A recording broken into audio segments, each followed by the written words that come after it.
سلام تخطاتلتنا زي channel كما يكنيهم لو مون خلنا طقم الناس بالكوارث حيزة غريبة لخو نايلو مارسنا بزعبا ጽምዋያ ትኸውን መብዛሕትና ኣብ ስደት ዘለና ብዝተፈላለየ መልክዕ ብዝተፈላለየ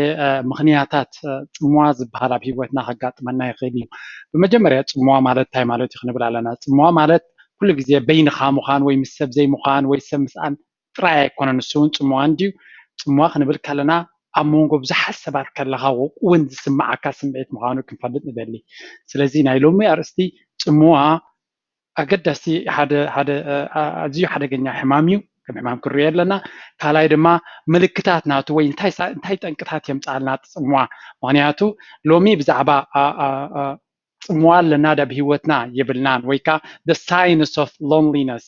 ጽምዋ ከም ዘለና ዘርእዩ ምልክታት ክርኢ ክፍትነ ኣብቲ መፅእ ዘላ ቪድዮ ናይ እዚኣ ድማ ከመይ ጌርና ካብዚ ናይ ጽምዋ መንፈስ ክንገላገል ንኽእል ዝብል ከርኢ ክፍትነ ሕጂ ቀጥታ ናብቲ ኣርእስቲ ከዓ ስለዚህ እምበር ናይ ሎሚ ኣርእስትና ከም ዝበልኩ ቀድም ኣቢለ 7 signs you might be facing loneliness ሸውዓተ ምልክታት ምናልባት ኣብ ሂወትካ ጽምዋ ክህልወካ ከም ዝኽእል ወይ ከም ዘለካ ዝተንብሁ ወይ ዘርእዩ ምልክታት ኢና ክንርኢ ምክንያቱ ምልክታት ሓደ ግዜ ጽምዋ ኣለና የብልናን ከይንፈልጦ ስለንኽእል ምልክታት ክህብየ እዞም ምልክታት እዚኣቶም እንድሕር ኣለውና ምናልባት ከይተረዳእና ናይ ጽምዋ ብጽምዋ ተጸሊና ከም ዘለና ክንፈልጥ ኢና ምክንያቱ ጽምዋ እንታይ ጻዕቤናት ከም ዘለዎን ትንክፍ ከብል ክፍትን እየ እታ ቀዳመይቲ ነጥቢ ንርኢ ቀዳማይ ጽምዋ ዘለዎ ሰብ ምልክታት ናይ ዲፕሬሽን ዝበሃል ስትረስ ንብል ኢና ወይ ጭንቀት ንብል ኢና ግን ዝለዓለ ክፋል ናይ ስትረስ ናብ ዲፕሬሽን ዝበሃል ሕማም እዩ ዝኸይድ ነብስኻ ምፅላእ ወይ ኣዝዩ ሓደገኛ ናይ ስነ ኣእምሮ ሕማም እዩ ስለዚ ምልክታት ናይ ዲፕሬሽን ከነርኢ ንጅምር እንታይ እዮም እዞም ምልክታት ከዓ you have some symptoms of depression such as worthlessness hopeless and tend to lose interest in the daily activities እንታይ ማለት እዩ እዚ ምልክታት ናይ ዲፕሬሽን ወይ ናይ ዝለዓለ ክፋል ናይ ስትረስ ካልኣይ ድማ ነፍስኻ ዋጋ ዘይብላ ወይ ጥቕሚ ከም ዘይብላ ወይ ቁም ነገር ከም ዘይብልካ ጌርካ ነፍስኻ ምንዓቕ ከምኡ ድማ ተስፋ ምቑራፅ ከምኡ እውን ሓደ ግዜ ኣብቲ ኖርማል ንጥፈታት ናይ ሂወት ምግቢ ምብላዕ ድዩ ምስታይ ድኬትካ ምስ ሰባት ምርኻብ ሾፒንግ ምግባር ኣብቲ ኣገደስቲ ክፋላት ናይ ሂወትካ ክስልችወካን ምልክት ናይ ስልቻወይን ከተርኢ ትጅምር ስለዚ እንታይ እዩ ዝኾነ ነገር ክትገብርሲ በቃ ምሻለካ ደስ ኣይብለካኒ ዝኾነ ነገር ክሓተካ ከለሰብ ናይ ወላ ደስ ኣይበለን ንሱ እውን ደስ ኣይበለን እቲ እውን ደስ ኣይበለን እቲ እውን ደስ ኣይበለንን ክትብል ትጅምር ማለት እዩ ካልኣይ ድማ ተስፋ ናይ ምቑራፅ ምልክታት ይረአ ነፍስና እውን ዋጋ ዘይብላ ወይ ትርጉም ናይ ምንባርና ከፅላኣና ይጅምር ስለምንታይ ንጅምር ንነብር ከም ዘለና ክነደሊ ክንስሕቶ ንጅምር ማለት እዩ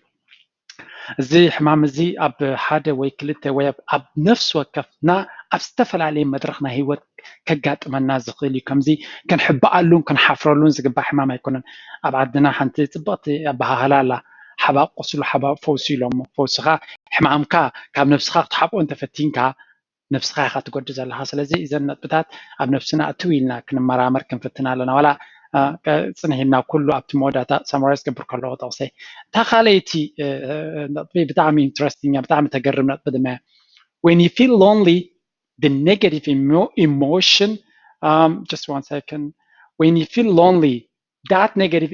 emotion can spread to others and eventually lead to lonely friends እንታይ ማለት እያ እዛ ነጥቢ መስለኩም ጽምዋ ክስምዓና ከሎ እቲ ናይ ጽምዋ ናይ ምስልቻውን መንፈስ እቲ ኣሉታዊ ኣተሓሳስባ ኣብ ሂወት ዘለና ናብቶም ኣዕሩኽትና ወይ ናብቶም ንኸዶም ሰባት እውን ይለግብ እዩ ስለዚ ኢቨንቹዋሊ ኣብ መወዳእታ ንስኻ ጥራይ ዘይኮነስ ከማኻ ጽምዋ ዘሎም ኣዕሩኽ ድማ ከተጥሪ ትኽእል ሕጂ ሓደ ግዜ ኣዕሩኽቲ ክህልውካ ክእሉ እዮም ግን ንባዕሎም ንሳቶም ብጽምዋ ናይ ጽምዋና ሕማም ዘለዎም ወይ ናይ ጽምዋ ሕማም ዘለዎም እንተኮይኖም ክሕግዙካ ኣይክእሉን እዮም ክልቲኢኻ ተተሓሒዝካ ኢኻ ክትነብር ዘለካ ከነስተውዕለላ ክንክእል ኣለና ነቶም ኣዕሩኽትና እንታይ ዓይነት ሓደ ነቶም ኣዕሩኽትና እንታይ ዓይነት መንፈስ ነስግረሎም ኣለና ምክንያቱ እዚ ናይ ጽምዋ ሕማም ተላጋቢ እዩ ይላገብ ካብ ሰብ ናብ ሰብ ስለዚ ሓደ ኩሉ ግዜ ዝፀሞ ወይ ስትረስ ዘለዎ ወይ ዲፕሬሽን ዘለዎ ሰብ እቲ ሕማም ናቱ ናብቶም ኣብ ከባቢኡ ዘሎ ይለግብ እዩ ምክንያቱ ኩሉ ግዜ ኣሉታዊ ኣተሓሳስባ ወይ ኣሉታዊ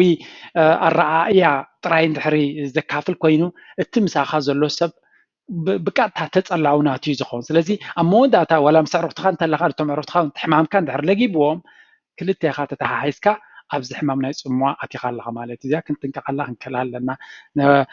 ሕማም ናይ ፅሙዋ እንተለና ናብ ካልኦት ሰባት ከይነልግብ ክንጥንቀቕ ክንክእል ኣለና። በንፃሩ ድማ ፅሙዋ ዘሎም ኣዕሩኽትና ዋላ እኳ ክንሕግዞምን ክንድግፎምን ምስኦም ክንከውንን ሓላፍነት እንተለና ክንጥንቀቕ ግን ኣለና። ንሕና ከነሕውዮም ክንብል ንሕና ከይነሓምም ምስትውዓል የድልየ እዩ። ስለዚ ከነስተውዕል ስለ ዝበልኩ እዛ ነጥቢ ኣቕሪበያ ዘለኹ። እታ ሳልሰይቲ ነጥቢ ድማ taking medicine to ease the pain, but this often leads to more isolation and negative feelings. እንታይ ማለት እዩ እዚ? ሓደ ግዜ ነቲ ፅሞናና ነቲ ምስልቻውን መድሃኒት ክንወስድ ንጅምር ከበራብረና ወይ እንታሽሙ ክገብረልና ዝኽእል ከነቃቕሓና ዝኽእል ኣብ ዝበላ ድራግ ዝወስዱ ሰባት ኣለዉ ነዚ ኢሎም ነፍሶም ክፍትሓሎም ኢሎም ማለት እዩ። እቲ ፀገም ግን እዚ ዓይነት መድሃኒታት ንወስዶ ዘለና ዲ ወልፍታት ንገብሮ ዘለና መሊሱ ኣብ ፅሙዋን ተነፅሮን እዩ ዝወስደና እምበር መፍትሒ ኣይኮነን። ካብቲ ንደልዮ ዘለና ፅሙና ከውፃና ይክእል እዩ። ስለዚ ካብ ሕማም ክንወፅእ ክንብል ኣብ ዝለዓለ ሰልሚ ናይ ሕማም ክንኣቱ ክንጥንቀቕን ክንቁጠብን ክንክእል ኣለና። ስለዚ ኩሉ ግዜ ነቲ ዘለና ሕማቅ መንፈስ እዩ ነቲ ሕማቅ ኣሉእታዊ ኣተሓሳስባ ዝመፀና ዘሎ ድዩ ንዕዑ ጠጠው ክነብል ኢልና መድሃኒት ናይ ዝተፈላለዩ ነገር ክንወስድ ተጀሚርና መሊሱ እዚ መድሃኒት እናወሰድና ምስከድና መሊሱ ተነፅሎ ዝገብረና ካብ ሰብ ክንሕባእ ክንጅምር ኢና። ዝገደደት ኔጋቲቭ ኣሉታዊ ፅልዋት መድሃኒት እውን ይሕውየኒ የለን ካብ ዝብል ኔጋቲቭ ዳውንዎርድ ስፓይራል ዝብልዎ መሊሱ ካብ ሕማም ናብ ሕማም ከይወስደና ክንጥንቀቕ ከም ዘለና ክነግር ይኽእል። ስለዚ እዚ ሕማም እዚ ዋላ መድሃኒት ኢና ክሕውየና ንወስዶ እንተለና ኮይና ኣብ መወዳእታ ግን መድሃኒት ዘይኮነ ክሕምመና ይኽእል እዩ። እታ ራብዐይቲ ነጥቢ ድማ just one second እታ ራብዐይቲ ነጥቢ ድማ you spend a lot of time watching TV, movie series and movies. This helps you to distract from your loneliness. ብዙሕ ፊልሚ ክምርኣይ ነዘውትር 3-4 ፊልሚ ድዩ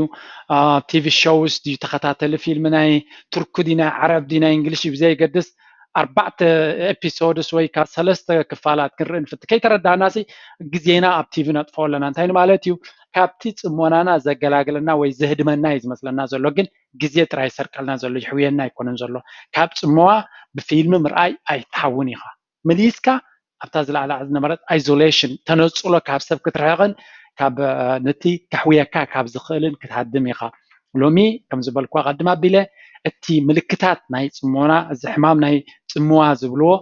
ንዕዑ እየ ዝገልፅ ዘለኹ። ኣብ ኔክስት ቪድዮ ድማ እቲ ኣፈዋውሱን ብኸመይ ክንብድሆ ከም ንኽእልን ከርኢ ክፍትን እየ። ስለዚ 24 ሰዓት ኣብ ፊልሚ ተኣሊኽና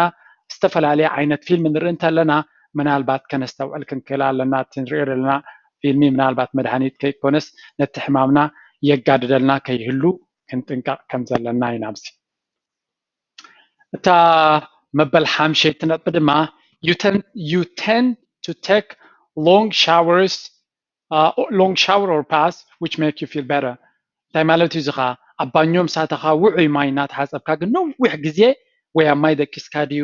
ወይ እናተሓፀብካ ድዩ ነዊሕ ግዜ ተጥፍእ። እዚ ድማ ፅቡቅ ንግዚኡ ፅቡቅ ስምዒት ክስምዓካ ይጅምር ማለት እዩ።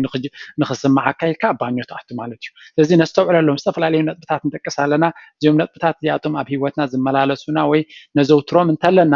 ምናልባት ኣይተረዳእናን ኣሎ እምበር ፅሙዋ ከም ዘለና የተንብሁልና ኣለዉ ማለት እዩ። ስለዚ እዚኣ ከዓ መበል ሓምሸይቲ ነጥቢ እያ። እታ ሻድሸይቲ ነጥቢ ድማ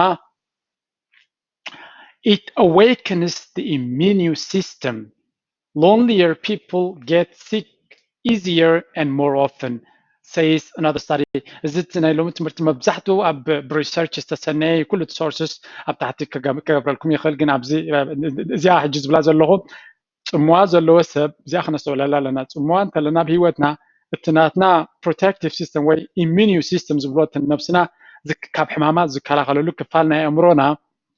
ይዳኸም እዩ። ስለዚ ዳኸም ድማ ፅሙዋ ዘለዎም ሰባት ብቐሊሉ ብዙሕ ግዜ ብብዙሕ ሕማማት ክጥቅዑ ይረኣዩ ይብላ ኣሎ። እዚ ስተዲ እዚ ካብ UCLA ዝመፀ ሪዛልት ናይ ስተዲ እዩ። ስለዚ ፅሙዋ ዘለዎ ሰብ ወይ ብዙሕ ብፅሞና ተዋሒጡ ዝነብር ሰብ ብቐሊሉ ብሕማም ክጥቅዓን ብዙሕ ግዜ ክሓምምን ይረአ። ስለዚ ፅሙዋ እንተለና ኮይኑ ብዙሕ ግዜ ክንሓምምን ብዙሕ ግዜ ምልክታት ናይ ሕማማትን ናይ ፀገምን ከነርኢ ድማ ይረአ ኣብ ነፍስና ማለት እዩ። እታ መበል ሻብዓይቲ ድማ lonely people often accumulate things and focus on material things to make to make them feel better. ጽምዋ ዘለዎም ሰባት ብዙሕ ነገራት ኣብ ምግዛእ ቢዚ ይኾኑ ገንዘቦም ኣብ ነገራት ኣብ ክዳውንቲ ድዩ ነገራት ኣብ ምግዛእ ቢዚ ይኾኑ ንግዚኡ ድማ ናይ ሓፂር ግዜ ሓጎስ ድማ ወይ ከዓ ፅቡቅ ስምዒት ድማ ይፈጥረሎም ማለት እዩ ስለዚ ተን 5 ነጥብታት ተን 7 ነጥብታት ምልክታት ናይ ጽምዋ ኣብ ሂወትና ኣለና ድየብልናን ከም ዝበልክዎ ደጊመ ክብሎ ጽምዋ ማለት ሰብ የብልካን ወይ በይንኻ ኢኻ ማለት ኣይኮነን እቶም ሰባት ዘለውካ ግን ኣገዳስነት ዘለዎም ኮይኑ ስለዘይስማዓካ ወይ ስለዘይግደሱልና ሰብሲ ኣይግደሰልናን እዩ ዝብል ምክንያቱ ኩልና ደቂ ሰባት ኣብ ሂወትና ሲግኒፊካንስ ወይ ኣገደስቲ ሰባት ክንከውን ኣብ ውሽጥና ድሌት ኣለና ሰባት ክግደሱልና ክሓቱልና ክሓሙልና ማራ ዘይኮነ ዝተወሰነ ግዜ ግን ሰባት ብዛዕባና ክሓስቡን ክሓልሙላን ዝግደሱልና ክኾኑን ድሌት ኣለና እዚ ነገር ኣብ ዝጎደሉ ግዜ ይጽምዋ ዝስምዓና ወላ ኩሉ ግዜ ኣብ መንጎ ሰባት ተኸቢብካ ክትሉ ትኽእል 24 ሰዓት ውሽጥኻ ግን ዝግደሰልካ ብቐሊሉ ንዓኻ ምን ምዃንካ ከመይ ከም ዘለካ ዝግደሰልካ ሰብ እንተዘየለ ኮይኑ ጽምዋ ኣለካ ማለት እዩ ስለዚ ምልክታት ናቱ ብሓፀር ዝበለ ክደግመልኩም ተቐዳመይቲ ነጥቢ ናይ ዲፕሬሽን ምልክታት ኣለና ከም በዓል ነፍስኻ ምትሓት ወይ ነፍስኻ ክብሪ ዘይምሃብ ተስፋ ምቑራፅ ከምኡውን ኣብ መዓልታዊ ንጥፈታት ነዘውትሮም ዝተገዳስነት ነጉድል ማለት እዩ ተኻሊቲ ነጥቢ ድማ when you feel lonely ጽምዋ ክስምዓና ከሎ ኩሉ ግዜ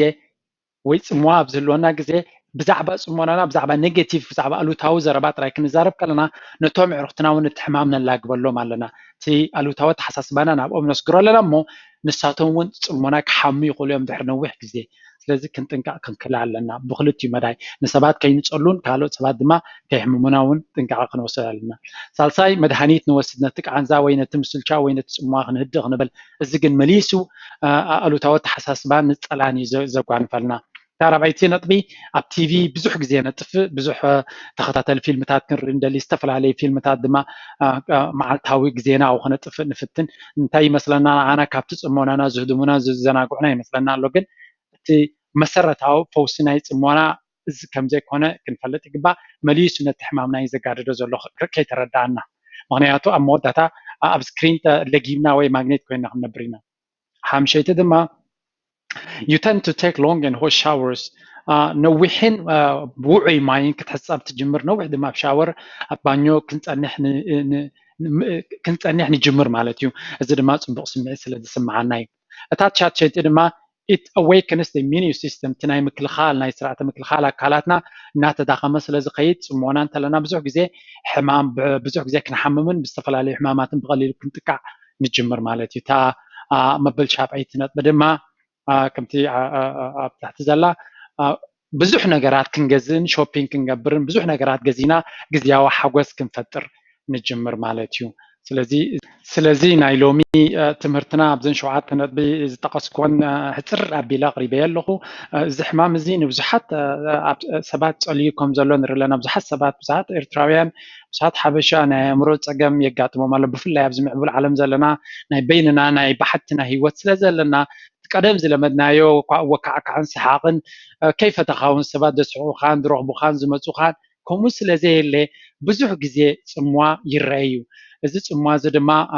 ጽምዋ ጥራይ ኮይኑ ዘይኮነስ ካልእ ፅልዋታት ከም ዘለዎ ዝተፈላለየ ከምዚ ጽምዋ ኣለኒ ጥራይ ኢልና ንሓልፎ ዘይኮነስ ጠንቂ ናይ ብዙሕ ዘይተደልዩ ሕማማትን ፀገማትን ክፈጥረልና ስለ ዝኽእል ነፍስና ቀልጢፍና ከነለሊ እዚ ሕማም ከም ዘለና ተቐዳማይ ስጉምቲ ናይ ኩሉ ሕማም እንታይ እዩ ሕማም ከም ዘለካ ምልላይ እዩ ምሰለለኻዮ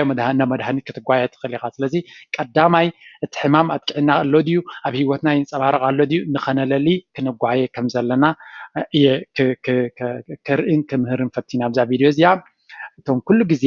እቶም ንመጀመርያ ግዜ ኣብዚ ኮሚኒቲ ናትና ትመፁ ዘለኹም ሽመይ ጆርጆ ይበሃል ኣብ ዩቲዩብ ኣብ ጂድራር ዝበሃል ቻነል ብዙሕ ዝተፈላለየ መሃርን ጠቃምን ቪድዮታት ኣለኒ እቶም ኣብ ፌስቡክ ፍሉይ ሕቶ ዘለኩም ኣብ ጆርጆ ድራር ኢልኩም መሰጅ ክትፅሕፉለይ ትኽእሉ ወይ ኣብ ኢሜይል ናተይ ክትረኽቡኒ ትኽእሉ ማለት እዩ እቶም ኩሉ ግዜ ነዚ ቻነል ናትና ነዚ ዘውርዶ ቪድዮ ሪኢኹም ኮሜንት ትገብሩ ድማ ከም ወትሩ የቐንየለይ ክብረት ያበለይ እቲ ፊድባክ ናትኩም ድማ መሊሱ እዛ ርእስቲ እዚ ሕጂ ቅድሚ ዝተወሰነ ግዜ ሰብ ጠቒስዋ ዝነበረት እዩ ልክዕ ኣብቲ ዝበልኩሞ ግዜ ዘይኮነስ ምስቲ ናተይ ስኬጁል ሰርዐየ ዘቕርቦ ስለዚ ገለ ካብቲ ሕቶታትኩም ዝመፀት እያ ነራ እዛ ቪድዮ እዚኣ ኣይሆፕ ንገለ ክፋል ናይ ሕብረተሰብና ጠቃሚ ነፍስና ንክንፍትሽን ንክንምርምርን ንክትሕግዝ ኢለ ቀሪበያ ዘለኹ ካልእቲ ክፋል ናይዛ ቪድዮ ክትህልያ ከመይ ጌርና ነዚ ፀገማት እዚ ክንብድሆ ንኽእል በታ ኣብ ዝጠቐስኮ ዘይኮነ ብካልእ መንገዲ እዩ ክብዳህ ዘለዎ ስለዚ ናይ ሎሚ ትምህርቲ ብሓፂሩ ከምዚኣ ትመስል ነይራ ኣብ ካልእ ብኣዝዩ ኣገዳሲት ኣርእስቲ ክሳብ ዝምለሰኩም ድሓን ቅንዩ ቻው